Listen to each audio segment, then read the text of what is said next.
Nunca houve um documento de cultura que não fosse simultaneamente um documento de barbárie. Essa frase do filósofo Walter Benjamin é parte das suas teses sobre o conceito de história, mais especificamente a tese número 7. E é sobre isso que nós vamos conversar nesse vídeo, sobre as teses sobre o conceito de história de Walter Benjamin.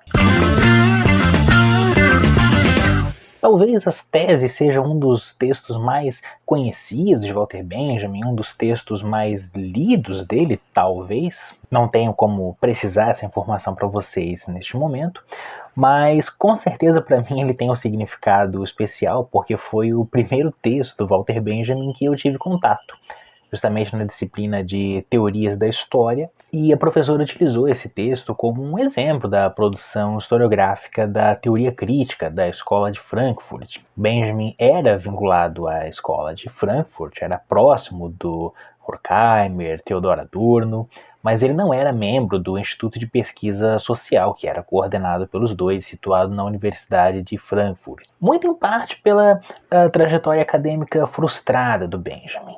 Esse texto, as teses sobre o conceito de história, ele fica no limiar entre um texto póstumo, porque ele foi o último texto que Walter Benjamin escreveu, um pouco antes da sua tentativa de fugir da Europa, né, sob a ameaça nazista, a tentativa frustrada da qual ele morreu, mas que não chegou a ser publicado com ele ainda em vida. Ele foi publicado póstumamente.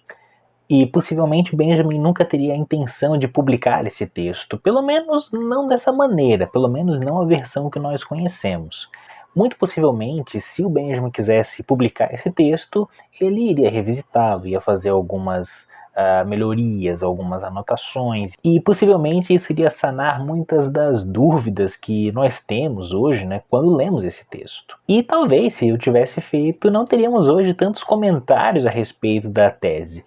O que, de um ponto de vista, é uma pena, porque elas suscitam um debate acalorado, né, em torno daqueles que se dedicam a estudar a obra e a vida de Walter Benjamin. Por exemplo, para o Michel Levy, as teses sobre o conceito de história são um dos textos filosóficos e políticos mais importantes do século XX. Talvez seja o documento mais importante desde as teses sobre Feuerbach, do próprio Karl Marx. Michel Levy, que inclusive tem um livro dedicado exclusivamente para análise destas teses, né, o Walter Benjamin, Aviso de Incêndio, uma leitura das teses sobre o conceito de história, que é um dos textos que eu me fundamento aqui para este vídeo e para as minhas pesquisas como um todo, que, segundo o próprio Levy, é uma leitura talmúdica do texto do Benjamin, isto é, palavra por palavra. As teses sobre o conceito de história teriam sido escritas no começo de 1940, né, do ano de 1940. Um pouco antes de Benjamin fugir da França em direção à Espanha, de onde ele iria para a América, para os Estados Unidos da América. França, que na época era governada por um governo títere do governo nazista e que tinha o costume de entregar judeus ou militantes de esquerda para a Gestapo. E, por azar, Benjamin se enquadrava nos dois grupos. Ele era judeu e ele era de esquerda. Embora ele nunca tenha se filiado ao Partido Comunista, por exemplo. Mas não que isso mudasse alguma coisa para as autoridades da época. Aliás, como até hoje, né? E a primeira referência que nós encontramos para esse texto é justamente numa carta para Theodor Adorno, uma data de 22 de fevereiro de 1940, onde ele explica para Adorno qual que era o objetivo do texto. Estabelecer uma cisão inevitável entre nossa forma de ver e as sobrevivências do positivismo, que povoam até mesmo as concepções históricas da esquerda. E são dois os principais alvos de crítica de Benjamin nesse texto.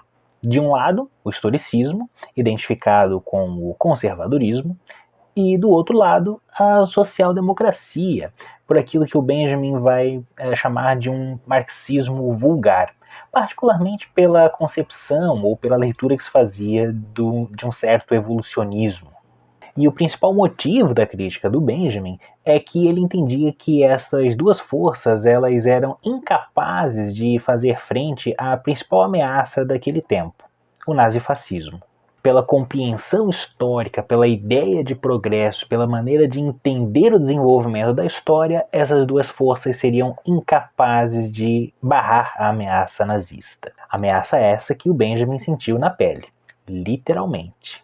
E o que motivou a escrita desse texto da parte do Benjamin? Comenta Michel Levy e outros comentadores da obra do Benjamin que o principal gatilho que teria impulsionado Benjamin a escrever foi justamente a assinatura do Pacto de Não Agressão Soviético-Alemão, em 1939, o famoso Pacto Molotov-Ribbentrop. Esse pacto teria sido um duro golpe, teria jogado um banho de água fria em todos aqueles que acreditavam que a União Soviética faria frente ao nazismo e iria combater o nazismo de Hitler. Não apenas Benjamin, mas tantos outros militantes de esquerda europeus naquele período. E não apenas na Europa, porque isso teve repercussões também fora da Europa, em todo o campo progressista, social-democrata, em toda a oposição à época. O próprio Benjamin já vinha nutrindo algumas desconfianças, ele já tecia críticas ao regime soviético desde que conheceu a União Soviética. Ele visitou Moscou junto com a sua namorada na época, Asia Lasses, que era uma atriz russa, que é por meio de quem ele se aproxima mais do marxismo, do comunismo como um todo, além de outras influências que ele teve, como Bertolt Brecht, entre outros. Porque até então Benjamin conhecia o marxismo não a partir da sua visão mais ortodoxa. Ele conhece o marxismo através de George Lukács, ou Lukács, enfim. Em uma carta para Max Horkheimer, em 3 de agosto de 1938, Benjamin manifesta com muitas reservas a esperança de que, pelo menos por enquanto, se possa considerar o regime soviético como agente de nossos interesses em uma guerra futura, isto é, ter a União Soviética combatendo o nazismo. E ele acrescenta que se trata de um agente que custa o mais alto preço imaginável, uma vez que é preciso pagá-lo com sacrifícios que corroem muito particularmente os interesses que nos são próximos enquanto produtores. Uma expressão que, sem dúvida, se refere à emancipação dos trabalhadores e ao socialismo.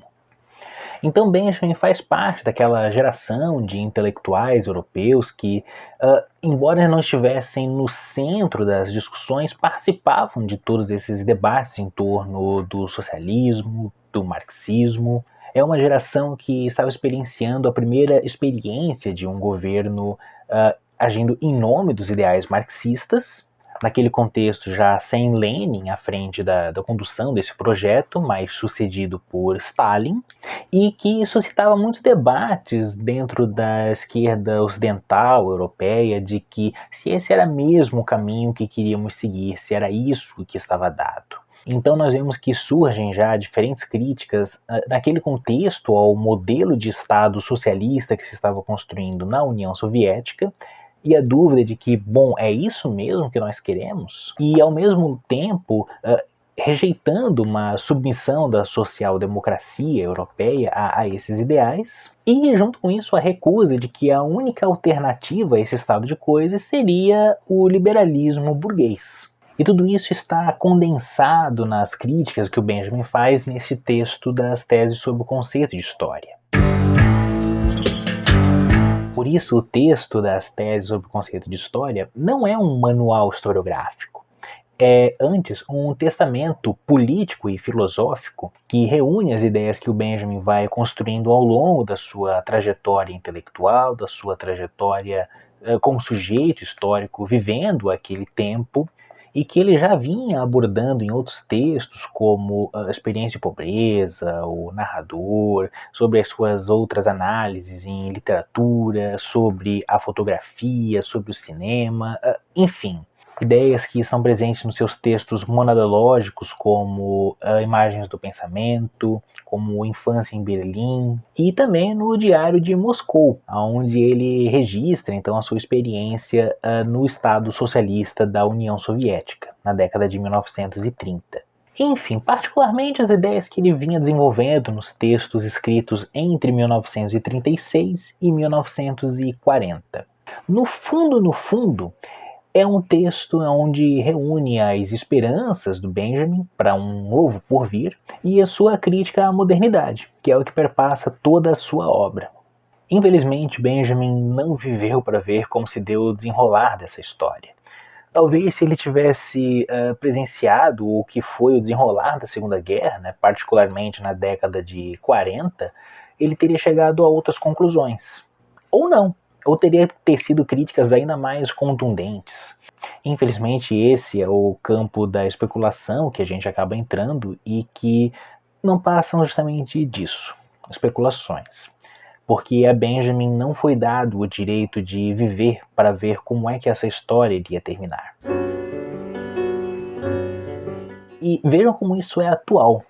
Nós estamos falando de um contexto de eleições no Brasil em 2020, na esteira das eleições de 2018, na sequência do golpe de 2016, aonde nós discutimos justamente as alianças duvidosas que a esquerda faz, a maneira como a direita se comporta no campo político, a maneira como a militância se divide nesse contexto, entre outras coisas que o Benjamin já criticava, já percebia no seu tempo e pensava, mas não é possível que seja só isso.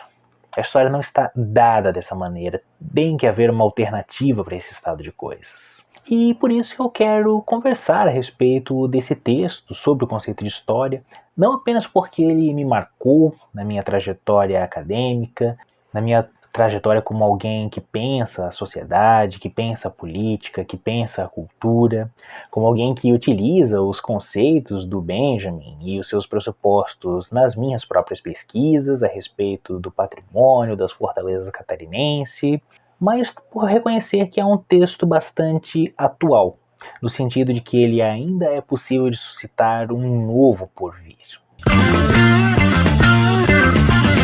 Portanto, desde já, eu vou recomendar que você deixe sua curtida, comente aqui embaixo, comente se você já leu esse documento, se você já conhece, o que é que você pensa a respeito desses temas que nós estamos conversando. Compartilhe com as pessoas que você sabe que vão se interessar por esse vídeo e me ajude a fazer desse canal um meio de construir experiências aqui também na internet, no YouTube.